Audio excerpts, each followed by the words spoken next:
সাধারণ মানুষের ক্ষতি হয় সেই যুদ্ধ আমরা কেউ চাই না। এই যারা যুদ্ধ নয় শান্তি চাই বলছে দেখে তিড়িং বিড়িং করে জ্বলছে বিজেপির লোকেরা, তারা বুঝতে পারছে না। এই গতকাল জেনারেল নারাওয়ানেও এটাই বলেছেন, ইন্ডিয়ান আর্মির এখনকার অফিসাররাও এই কথাটাই বলছেন, war is the last resort. আমরা সবাই মিলে চাইছি সন্ত্রাসবাদের বিরুদ্ধে লড়াই, সাধারণ মানুষ যেন যুদ্ধে ক্ষতিগ্রস্ত না হয়। যুদ্ধ নিয়ে যুদ্ধ বলিউডের সিনেমা না, এটা নিয়ে ফ্যান্টাসাইজ করবেন না, রোম্যান্টিসাইজ করবেন না। সুতরাং পরিষ্কার কথা হচ্ছে, আমরা বামপন্থীরা আমাদের দেশের সেনাবাহিনী যেভাবে চলছে, যে কথা বলছে সেই রাস্তায় হাঁটছি। আর যারা দেশের ভিতরে কর্নেল সোফিয়া কুরেশির সামনে গিয়ে দাঁড়ানোর ক্ষমতা নেই, ওই জন্য সোফিয়া কুরেশি বলছেন we are a secular nation, Vyomika Singh বলছেন we are a secular nation, press meet করে বলছেন, সামনে গিয়ে দাঁড়ানোর ক্ষমতা নেই। সেকু মাকু বলে আমাদের এখানে গাল দিচ্ছে, আর যখন আমাদের রাজ্যের আমাদের দেশের সেনা জওয়ান ঝন্টু আলী শেখের বডিটা এলো, তখন বিজেপির একটা লোক যাওয়ার ওখানে সুযোগ পেল না।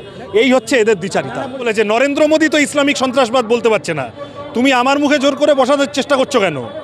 আমি বলে দিতে পারি, আগে নরেন্দ্র মোদী দেশের প্রধানমন্ত্রী, এই যে কালকে 8টার সময় যে ভাষণটা দিয়েছেন, ইসলামিক সন্ত্রাসবাদ বলেছেন? কেন বলতে পারলেন না? আমার প্রশ্ন, এক সেকেন্ড ওকে জবাব দিয়ে নি। প্রথম যেদিন স্টেটমেন্টটা করেছিলেন, কেন ইসলামিক সন্ত্রাসবাদ বলতে পারেননি? আমার পাল্টা প্রশ্ন। এই ইন্ডিয়ান আর্মি তারা বলছেন, colonel Sofiya Qureshi, wing commander Vyomika Singh একসাথে দাঁড়িয়ে বলছেন যে India is a secular nation, ধর্মনিরপেক্ষ দেশ। আমি আর্মির কথা শুনবো না? এখানে 3 বাটি অধিকারী সেকুমাকু বলে গাল দিচ্ছে। Colonel Sofiya Qureshi, wing commander Vyomika Singh, তারা বেশি বড় দেশপ্রেমিক? ভামিকা সিং তারা বেশি বড় দেশপ্রেমিক নাকি সজল ঘোষ বেশি বড় দেশপ্রেমিক? কার কথা শুনবো? আমরা দেশপ্রেমের রাস্তায় আছি। আমাদের আর্মি যেভাবে ভাবছে, আমরা সিপিআইএম, আমরা বামপন্থীরা সেই কথাগুলোই বলার চেষ্টা করেছি। যুদ্ধ কোনো দীর্ঘমেয়াদী সমাধান নয়। আমাদের যারা নৌসেনা বায়ুসেনার কমান্ডাররা, সিনিয়র অফিসাররা, তারা প্রেসমিট করে এসে বলেছেন আমরা শুধু জঙ্গি ঘাঁটিগুলো ধ্বংস করার চেষ্টা করেছি, এটাই আমাদের প্ল্যান হওয়া উচিত।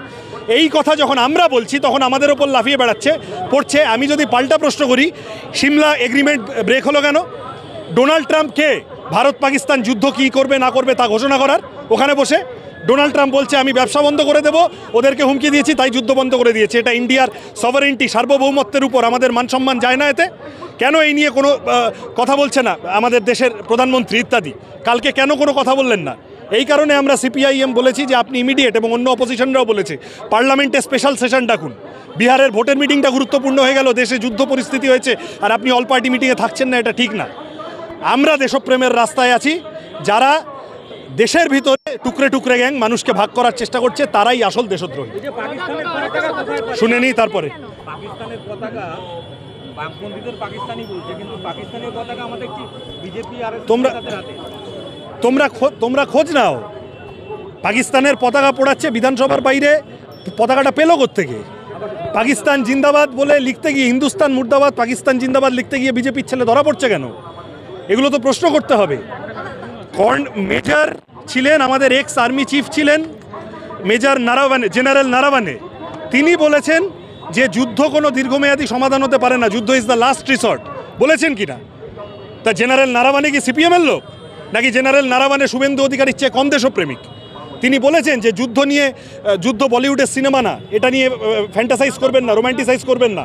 সুতরাং পরিষ্কার কথা হচ্ছে, আমরা বামপন্থীরা আমাদের দেশের সেনাবাহিনী যেভাবে চলছে, যে কথা বলছে সেই রাস্তায় হাঁটছি।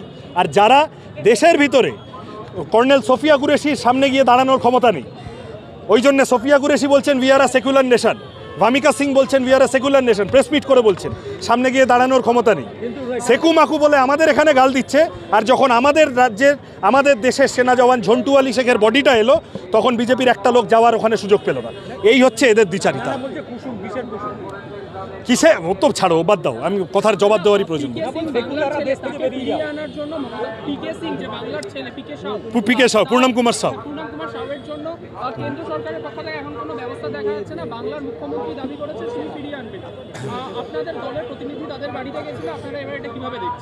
আমরা সবাই মিলে চাই, রাজ্য সরকারে যিনি আছেন, কেন্দ্রীয় সরকারে যারা আছেন, সবাই মিলে পূর্ণম কুমার সাউ, তিনি পাকিস্তানে আটক আছেন, তাদের সেনাবাহিনীর হাতে সম্ভবত, তাকে ফিরিয়ে আনুক। তিনি আমাদের দেশের নাগরিক এবং আমরা সবাই চাই তিনি দ্রুত নিজের বাড়িতে ফিরে আসুন।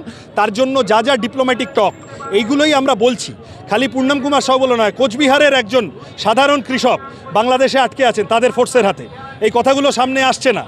এই তিনবাটি অধিকারীরা এই কথাগুলো সামনে আসতে দিচ্ছে না। আমাদের দেশের সাধারণ মানুষ সেনাবাহিনীতে অমিত শাহর ছেলে যায় না, সেনাবাহিনীতে তোমার আমার পরিবারগুলো থেকে যায়। তাহলে তারা তাদের সেফটি, সাধারণ মানুষের সেফটি, এই যে পুঞ্চে যা হলো, রাজৌরিতে যা হলো, ফিরোজপুরে যা হলো, এই নিয়ে তো বেশি আলোচনা হলো না। কেন? কাশ্মীরি ইন্ডিয়ান বলে তারা মারা গেলেন, তাদের মৃত্যু নিয়ে বেশি আলোচনা হলো না। তারা তো সিভিলিয়ান, পাকিস্তান আর্মি তাদের অ্যাটাক করে মারলো।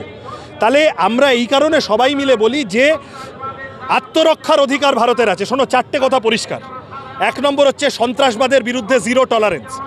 এইটা করে নাও, সবাইকে বলছি, সন্ত্রাসবাদের বিরুদ্ধে জিরো টলারেন্স। আমি সিপিএমের কথা বলতে পারি, আমি ফেকুর কথা বলতে পারি না, আমি মাকু সেকু ওই অবধি বলতে পারবো, ফেকুর কথা বলতে পারবো না। আমরা বামপন্থীরা বলছি সন্ত্রাসবাদের বিরুদ্ধে যতদূর লড়তে হয় ইন্ডিয়ান আর্মি লড়লে আমরা তার সাথে আছি, জিরো টলারেন্স। 2 নম্বর বলছি ইন্ডিয়ান স্টেট কেউ যদি সন্ত্রাসবাদকে মদত দেয় এবং তারা যদি ইন্ডিয়াকে আক্রমণ করে, ইন্ডিয়ার 100% অধিকার আছে আত্মরক্ষা করা, অবশ্যই আছে। 3 নম্বর বলছি কিন্তু শুধু যুদ্ধ দিয়ে এই ধরনের সমস্যা, সন্ত্রাসবাদ অনেক গভীর সমস্যা, প্রচুর অস্ত্র লবি, অনেক রকম গোলমাল জড়িয়ে আছে এর সাথে, অনেক দিনের সমস্যা। শুধু যুদ্ধ দিয়ে হবে না, ডিপ্লোম্যাটিক প্রেশার, আন্তর্জাতিক প্রেশার তৈরি করতে হবে। এই সময় যখন এত অভিযোগ, IMF-এর লোন পেল কি করে পাকিস্তান? প্রশ্ন করছি তো আমরা। সুতরাং ডিপ্লোম্যাটিক টক্স, প্রেশার করতে হবে। আর 4 নম্বর গিয়ে আমরা বলছি সিভিলিয়ান এলাকায় যেন যুদ্ধ স্প্রেড না করে, সাধারণ মানুষের ক্ষতি হয়, সেই যুদ্ধ আমরা কেউ চাই না। এই যারা যুদ্ধ নয় শান্তি চাই বলছে দেখে তিড়িং বিড়িং করে জ্বলছে বিজেপির লোকেরা, তারা বুঝতে পারছে না। এই গতকাল জেনারেল নারাওয়ানেও এটাই বলেছেন, ইন্ডিয়ান আর্মির এখনকার অফিসাররাও এই কথাটাই বলছেন, war is the last resort.